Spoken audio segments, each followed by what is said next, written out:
साथियों, साल 2014 से पहले करीब करीब हर सामान पर उस समय की जो सरकार थी,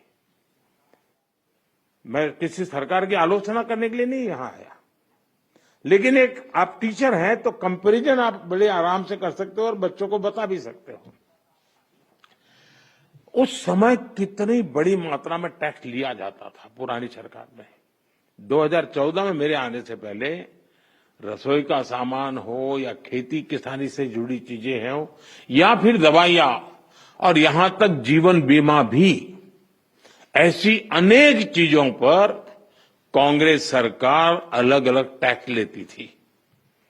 अगर वही दौर होता, अगर आज आप 2014 के हिसाब से होते तो आपको 100 रुपया की अगर चीज कोई खरीदते हैं तो 20-25 रुपया टैक्स का देना पड़ता है, अगर उस समय का हिसाब लगाए तो। लेकिन अब आपने मुझे सेवा का मौका दिया है। भाजपा सरकार में, एनडीए सरकार में हमारा जोर इस बात का है कि बचत कैसे ज्यादा से ज्यादा हो, परिवारों का खर्चा कम कैसे हो, और इसलिए अब जीएसटी में इतनी ज्यादा कटौती कर दी गई है। साथियों, कांग्रेस की सरकार ने कैसे आपका मंथली बजट बढ़ाया हुआ था, ये कोई भूल नहीं सकता है। टूथपेस्ट, साबुन, हेयर ऑयल, इन पर 27% टैक्स, आज आपको याद नहीं होगा लेकिन आप देते थे। खाने की प्लेट, कप प्लेट, चम्मच, ऐसे सामान पर 18 से लेकर के 28% टैक्स हुआ करता था। टूथ पाउडर 17% टैक्स, यानी रोजमर्रा की ऐसी हर चीज पर उस कांग्रेस के जमाने में इतना सारा टैक्स लगता था। हालत ये थी कि कांग्रेस वाले बच्चों की टॉफी पर भी 21% टैक्स लेते थे। ये कभी उस समय अखबार में आपका ध्यान गया होगा कि नहीं वो पता नहीं, मोदी ने किया होता तो बाल नोच लेते। साइकिल जो देश के करोड़ों लोगों की रोज की जरूरत है, उस पर भी 17% टैक्स हुआ करता था। सिलाई मशीन लाखों लाख माताओं बहनों के लिए स्वाभिमान और स्वरोजगार का एक जरिया है, यंत्र है, इस पर 16% टैक्स होता था। मिडिल क्लास के लिए घूमना फिरना तक कांग्रेस ने बहुत मुश्किल कर दिया था। कांग्रेस राज में होटल के कमरे की बुकिंग पर 14% टैक्स, और उसके ऊपर कई राज्यों में लग्जरी टैक्स लगता था, वो अलग। अब ऐसे हर सामान और सर्विस पर सिर्फ और सिर्फ 5% टैक्स लगा करेगा। अब आपको ध्यान में आता है कि 5% को इधर क्या बनना, कोई तो लिखेगा ओ अभी भी मोदी 5% लेता है। होटलों में 7,500 रुपया के कमरों में भी 5% ही टैक्स लगने वाला है। ये काम किया है, आपने काम करने वाली सरकार चुनी, वैसी भाजपा एनडीए सरकार ने किया है। साथियों, पहले अक्सर ये शिकायत रहती थी कि भारत में इलाज बहुत महंगा था, छोटे छोटे टेस्ट तक गरीब और मिडिल क्लास की पहुंच से बाहर होता था। कारण ये था कि कांग्रेस सरकार डायग्नोस्टिक किट जो पर होती है उस पर 16% टैक्स लेती थी। हमारी सरकार ने ऐसे हर सामान पर टैक्स को सिर्फ 5% कर दिया है। साथियों, कांग्रेस के राज में घर बनाना बहुत ही महंगा काम था। क्यों? क्योंकि सीमेंट पर कांग्रेस सरकार 29% टैक्स वसूलती थी। जैसे तैसे घर बना भी लिया तो एसी और टीवी या पंखा कुछ भी लाना है वो भी महंगा हो जाता था, क्योंकि कांग्रेस सरकार ऐसे सामानों पर 31% टैक्स वसूलती थी, 31%। अब हमारी सरकार ने ऐसे हर सामान पर टैक्स को 18% कर दिया, करीब करीब आधा कर दिया है। साथियों, कांग्रेस राज में किसान भी बहुत दुखी थे। 2014 से पहले किसान की खेती लागत अधिक थी और लाभ बहुत कम था। कारण ये था कि खेती किसानी के सामान पर भी कांग्रेस सरकार बहुत अधिक टैक्स वसूलती थी। ट्रैक्टर हो या सिंचाई के उपकरण हो, हाथ के औजार हो, पंपिंग सेट्स हो, ऐसे उपकरणों पर 12 से 14% तक टैक्स लिया जाता था। अब ऐसे अनेक सामानों पर जीएसटी 0 या 5% कर दिया गया है। साथियों, विकसित भारत का एक और स्तंभ है हमारी युवा शक्ति। हमारे नौजवानों को ज्यादा रोजगार मिले, जो छोटे मोटे बिजनेस में हैं उनको आसानी हो, ये भी सुनिश्चित किया गया है। हमारे जो ऐसे सेक्टर हैं जिसमें सबसे ज्यादा लेबर लगती है, उनको जीएसटी की कम दरों से बहुत बड़ा सहारा मिलने वाला है। टेक्सटाइल हो, हैंडीक्राफ्ट हो, लेदर हो, इसमें काम करने वाले साथी, इस बिजनेस से जुड़े साथियों को बड़ी मदद मिली है। इसके साथ साथ कपड़ों और जूतों की कीमतों में भी बहुत कमी आने वाली है। हमारे स्टार्टअप्स, एमएसएमई, छोटे व्यापारी, कारोबारियों के लिए टैक्स तो कम हुआ ही है, साथ ही कुछ प्रक्रियाओं को भी सरल किया गया है। इससे उनकी सहूलियत और बढ़ेगी। साथियों, नौजवानों को एक और फायदा फिटनेस के सेक्टर में भी होने वाला है। जिम, सैलून, योगा जैसी सर्विसेज पर टैक्स कम किया गया है। यानी हमारा नौजवान फिट भी होगा और हिट भी होगा।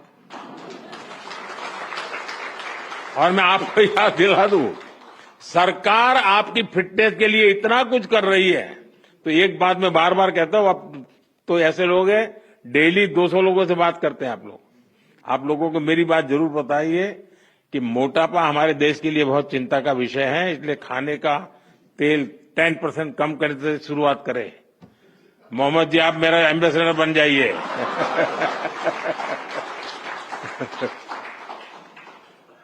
ओबेसिटी के खिलाफ लड़ाई कमजोर नहीं पड़नी चाहिए। साथियों, अगर जीएसटी में हुए इस रिफॉर्म्स का अगर मैं सार बताऊं तो यही कह सकता हूं कि इससे भारत की शानदार अर्थव्यवस्था में पंचरत्न जुड़े हैं। पहला, टैक्स सिस्टम कहीं अधिक सिंपल हुआ। दूसरा, भारत के नागरिकों की क्वालिटी ऑफ लाइफ और बढ़ेगी। तीसरा, कंजम्पशन और ग्रोथ दोनों को नया बूस्टर मिलेगा। और चौथा, ईज ऑफ डूइंग बिजनेस से निवेश और नौकरी को बल मिलेगा। और पांचवा, विकसित भारत के लिए कोऑपरेटिव फेडरलिज्म यानी राज्यों और केंद्र की साझेदारी और मजबूत होगी। साथियों, नागरिक देवो भव ये हमारा मंत्र है। इस वर्ष सिर्फ जीएसटी में ही कमी नहीं की गई, इनकम टैक्स में भी बहुत कम किया गया है। 12 लाख रुपए तक की इनकम पर टैक्स को 0 किया गया है। आजकल तो आप आईटीआर फाइल कर रहे हैं, तब इस फैसले का सुखद एहसास और भी अधिक होता है कि नहीं, यानी इनकम में भी बचत और खर्च में भी बचत। अब ये डबल धमाका नहीं है तो क्या है। साथियों, आजकल महंगाई की दर भी बहुत निचले स्तर पर है, नियंत्रण में है। और यही तो प्रो पीपल गवर्नेंस है। जब जनहित और राष्ट्रहित में फैसले लिए जाते हैं, तब देश आगे बढ़ता है। और इसलिए ही आज भारत की ग्रोथ करीब करीब 8% है। यानी दुनिया में हम सबसे तेज गति से ग्रो कर रहे हैं।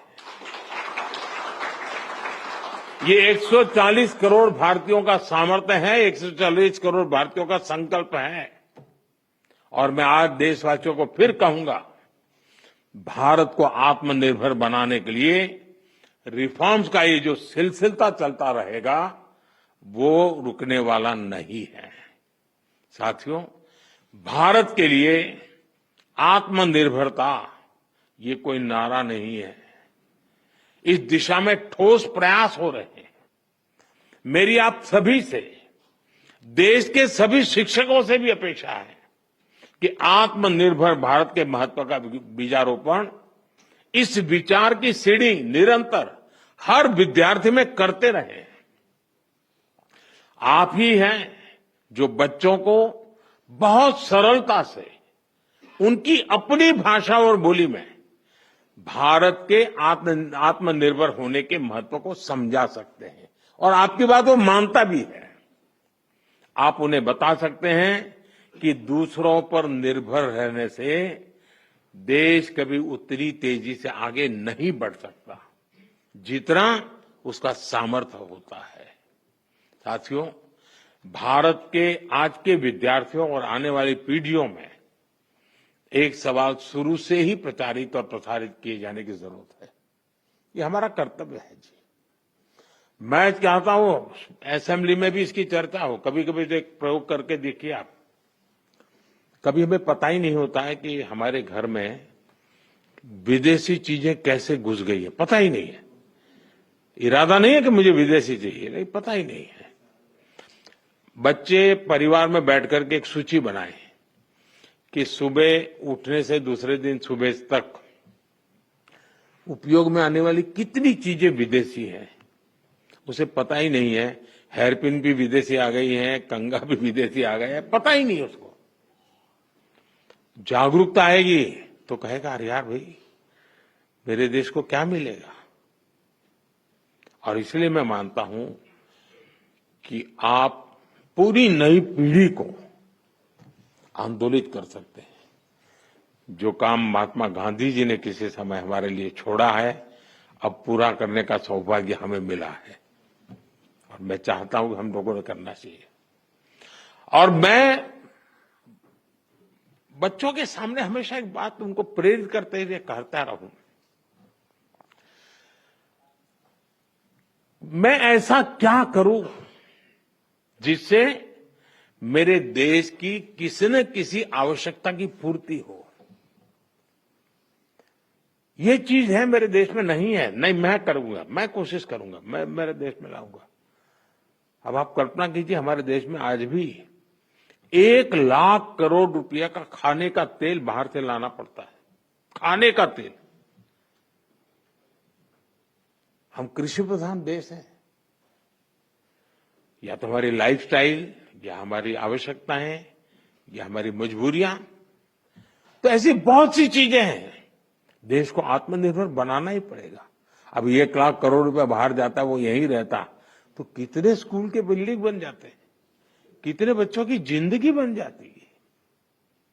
और इसलिए आत्मनिर्भर भारत की बात को हमने अपना जीवन मंत्र बनाना पड़ेगा और हमने नई पीढ़ी को उसके लिए प्रेरित करना पड़ेगा और देश की आवश्यकता के साथ खुद को जोड़ना चाहिए।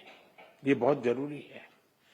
ये देश ही है जो हमें कहां से कहां पहुंचाता है। ये देश ही है जो हमें इतना कुछ देता है। इसलिए हम देश को क्या दे सकते हैं, देश की किस जरूरत को पूरा कर सकते हैं, ये हर विद्यार्थी के मन में, हमारी नई पीढ़ी के मन में जरूर रहना चाहिए। साथियों, आज भारत के स्टूडेंट्स में इनोवेशन के प्रति, साइंस और टेक्नोलॉजी के प्रति नया रुझान पैदा हुआ है। इसमें बहुत बड़ी भूमिका चंद्रयान की सफलता ने निभाई है। चंद्रयान ने देश के बच्चे को साइंटिस्ट बनने के लिए, इनोवेटर बनने